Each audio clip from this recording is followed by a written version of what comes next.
अस्सलाम वालेकुम। मैं आपको खुशामदीद कहता हूँ अपने रोज़ाना के पॉडकास्ट आज की मजहबी दहशतगर्दी में, जहाँ पे हम जायज़ा लेते हैं मगरबी दहशतगर्दी, इस्लामियत और मुनाफ़िकत का, जो कि हमें रोज़ाना नज़र आती है। मैं हूँ आपका मेज़बान वक़ार अहमद और उम्मीद करता हूँ आप सब खैरियत से होंगे।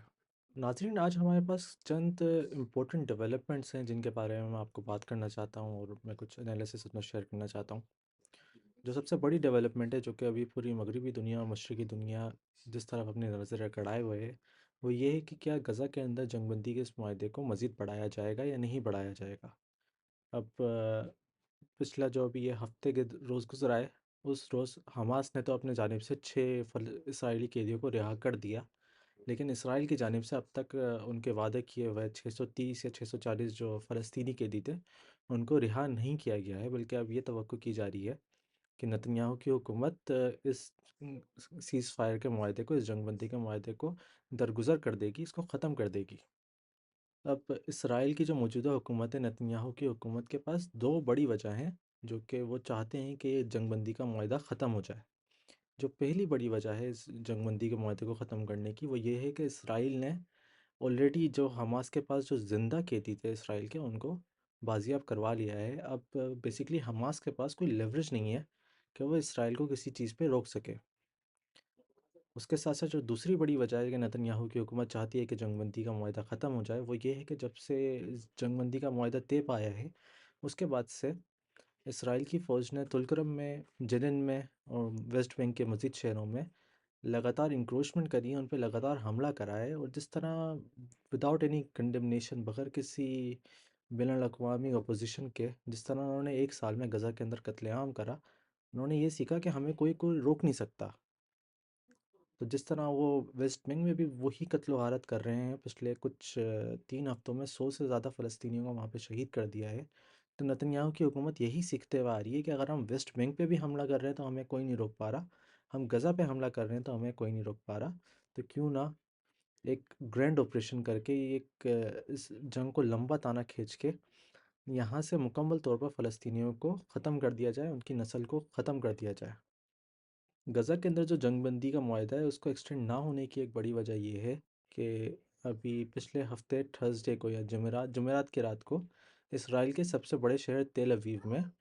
3 बसों में एक साथ धमाका होता है। लेकिन इन धमाकों के नतीजे में किसी किस्म की कोई हलाकत नहीं होती, कोई शख्स को कोई ज़ख्मी नहीं होता, किसी को कोई चोट नहीं आती। लेकिन इसराइल के सबसे बड़े शहर में एक दहशतगर्द हमला हो जाता है, जिससे एक बेसिकली नेतन्याहू की हुकूमत को एक गोला बारूद मिल गया कि अब हम हमास पे और वेस्ट बैंक पे मज़ीद हमले कर सकते हैं। आज के जो वीडियो है, इसका ज़्यादातर फोकस इसी दहशतगर्द हमले पे होगा, जो कि दहशतगर्दी का शायद है ही नहीं। मैं आपको कुछ दलाइल पेश करना चाहता हूँ, जिससे आपको नज़र आएगा कि ये जो 3 बसों का जो तबाह हो जाना है एक ही रात में और एक साथ 3 धमाके होना है इसराइल के सबसे बड़े शहर में, वो एक फ़ॉल्स फ्लैग ऑपरेशन है। जब मैं आपसे फ़ॉल्स फ्लैग की बात करता हूँ, तो इसका मतलब ये है कि इसराइल ने ये खुद हमला अपने ऊपर करा है और इसका जो दोष है, इसकी जो ज़िम्मेदारी है, वो एक दूसरी पार्टी पे डालने की कोशिश करी है, या ऑलरेडी बेसिकली डाल दिया है हमास के ऊपर। तो इस बात के मैं कुछ दलाइल देना चाहता हूँ, आपको कुछ सबूत देना चाहता हूँ। तो ये जुमेरात की रात को हुआ है, ये 20 फरवरी 2025 को। जुमेरात की रात 8:30 बजे के वक़्त एक इसराइली फायर फाइटिंग डिपार्टमेंट, एक फायर ब्रिगेड का डिपार्टमेंट, वो एक रिपोर्ट देता है और बताता है कि ये तेल अवीव के एक इलाके के अंदर एक बस के अंदर धमाका हुआ है, जिसके ऊपर हमने रिस्पॉन्स किया। किसी ने एक सस्पिशियस पैकेज छोड़ दिया था, जिसके बाद उस बस के अंदर धमाका हो जाता है। अब ये जो सस्पिशियस पैकेज है, ये एक मुसाफिर ने ऑलरेडी देख लिया था, वो देख के वो ड्राइवर को बताता है और वो जो सारे बस में लोग बैठे हुए हैं, उनको निकाल दिया जाता है। और जैसे ही वो निकलते हैं, तो ठीक उसी सेकंड बस के अंदर धमाका हो जाता है, लेकिन किसी किस्म का कोई जानी नुकसान नहीं होता, किसी को कोई चोट नहीं आती। उसके साथ-साथ उसी उसी वक़्त के अंकरीब, ये कि 8:30 बजे, आप ये याद रखिएगा, ये 8:30 बजे की बात है, रात के। तो उसी के अंकरीब 2 मज़ीद और रिपोर्ट्स आती हैं कि उनके बस टर्मिनल में 2 एक साथ खड़ी हुई बसों में एक साथ बम धमाके हो जाते हैं और जो दोनों बसें हैं वो फट जाती हैं। लेकिन उनके करीब कोई इंसान होता नहीं है, तो कोई जानी नुकसान नहीं होता और ना ही किसी को कोई चोट लगती है। तो अब आप इस बात का खुला तज़ाद आप चेक करें कि जो इसराइली इन्वेस्टिगेटर्स हैं, इसराइल की जो पुलिस है, वो जो शिन बेत है उनका, वो यहाँ पे पहुँचता है इस साइट पे और वहाँ पे अपनी तफ्तीश शुरू करता है और बताता है कि ये जो 3 धमाके हुए हैं, 3 बसें एक साथ तबाह हुई हैं, ये दरअसल एक दहशतगर्दी का हमला था और ये जो बम थे ये रखे गए थे इन तीनों बसों के अंदर। लेकिन जो रखने वाले थे उन्होंने ये गलती कर दी। उन्होंने क्या गलती करी? उन्होंने गलती ये कर दी कि इनका टाइमर जो है 9 पीएम का लिख दिया, बल्कि जो इनको जो असली हदफ था वो 9 एएम का था। यानी कि जो सुबह सुबह का वक्त है, जब लोग अपने दफ्तरों में जा रहे हैं, लोग अपने सुबह अपने काम पे निकले हैं, तो ठीक उस वक्त पे हमला करने के लिए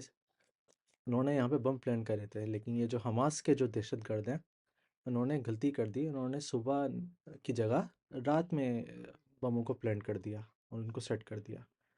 अब जो सबसे बड़ा खुला तेज़ाद इस स्टेटमेंट का आता है वो ये है कि जो इसराइल का अपना फायर डिपार्टमेंट कहता है, वो ये बोलता है कि ये धमाके हुए हैं तीनों बसों में, ये रात के 8:30 बजे हुए हैं। अब उसके बाद उनकी तफ्तीशी अफसरान आते हैं, वो बोलते हैं कि ये तो हमने इनकी चिप्स चेक करी हैं, इनको तो रात के 9 बजे फटना था, बल्कि सुबह के 9 बजे फटना था और ये रात के 9 बजे फट गए। इन तीनों बसों के तबाह हो जाने के बाद इसराइल की शिन बेत के जो अफसरान हैं वो आके बोलते हैं कि एक मज़ीद एक चौथा बम भी था जो कि एक चौथी बस में से बरामद हुआ है।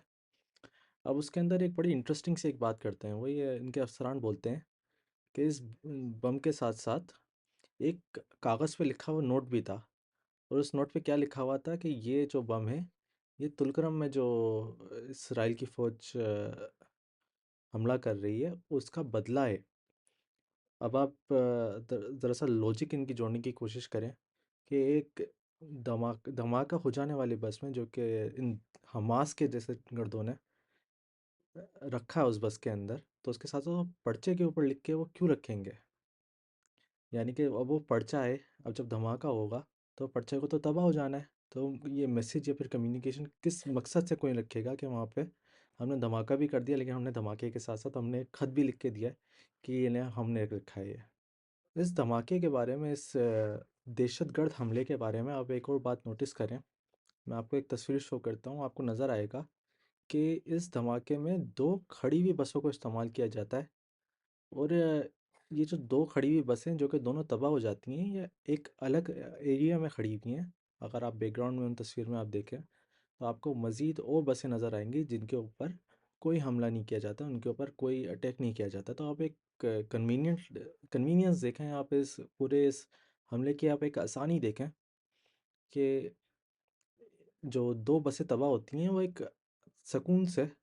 तसल्ली से एक अलग रास्ते पे खड़ा कर दिया जाता है उनको, ताकि टर्मिनल पे कोई नुकसान ना हो और ताकि मज़ीद बसें ख़राब ना हो। इस हमले के गुजर जाने के कुछ घंटों का इंतज़ार था कि इस्राएली मीडिया उठ खड़ा हुआ। अब ये इल्ज़ाम लगाया जा रहा है नेतन्याहू की हुकूमत की जानिब से कि ये हमला ईरान ने कराया है। इसके कुछ घंटों के बाद फिर ये नैरेटिव चेंज हो जाता है, ये नैरेटिव इवॉल्व होता है कि ये ईरान ने भी करा ये हमला और ये हमला हमास ने भी करा। बल्कि इस हद तक इस फ़ॉल्स फ्लैग ऑपरेशन को, इस झूठ की पे मबनी ऑपरेशन को बढ़ाया जाता है कि एक fake social media account Telegram channel पे, टेलीग्राम के सोशल प्लेटफ़ॉर्म पे, वो ये अनाउंस करता है कि ये हम जो हैं कसाम ब्रिगेड हैं, कसाम के शहर के ब्रिगेड हैं, इसराइल से लड़ने वाले लोग हैं और हमने ये हमला करा है और हम इस बात की ज़िम्मेदारी कबूल करते हैं। यानी कि इस तरह से एक नकली, एक जाली अकाउंट बना के इसराइली हुकूमत ये नैरेटिव पेश करती है कि हमास ने बेसिकली कबूल कर ली इसकी ज़िम्मेदारी। इसके नतीजे में जो हमास के अभी मौजूदा लीडर हैं, मिस्टर बासिम नईम, वो आते हैं मीडिया पे और वो बोलते हैं कि ये हमला हमने नहीं करा। उसके साथ-साथ वो ये बोलते हैं कि ये जो हमले की जो टाइमिंग है और ये जिस तरह से ये हमला हुआ है, मैं समझता हूँ जो पहली मुमकिन जो फैक्टर है इसका, वो ये है कि नेतन्याहू की हुकूमत जंगबंदी के मुआहदे से दूर भाग जाना चाहती है और वो इस तरह से एक झूठे ऑपरेशन कर रही है ताकि वो इंटरनल प्रेशर अपनी हुकूमत पे बढ़ा सके, अपने लोगों पे बढ़ा सके, ताकि जंगबंदी का मुआहदा ख़त्म हो जाए और वापस से गज़ा के अंदर कत्ल-ओ-गारत शुरू करने का इसराइल को एक मौका मिल सके। उसके साथ-साथ मिस्टर बासिम नईम ये भी बताते हैं कि अगर आप एक इस सेहूनी मूवमेंट की आप हिस्ट्री को देखें, आप उसके माजी के देखें, जिस तरह के मेरी बाकी वीडियोस में आपको नज़र आएगा कि इस तरह के उन्होंने झूठ पे मबनी ऑपरेशन करे हैं, इस सेहूनी हुकूमत ने और ये इसराइली हुकूमत ने,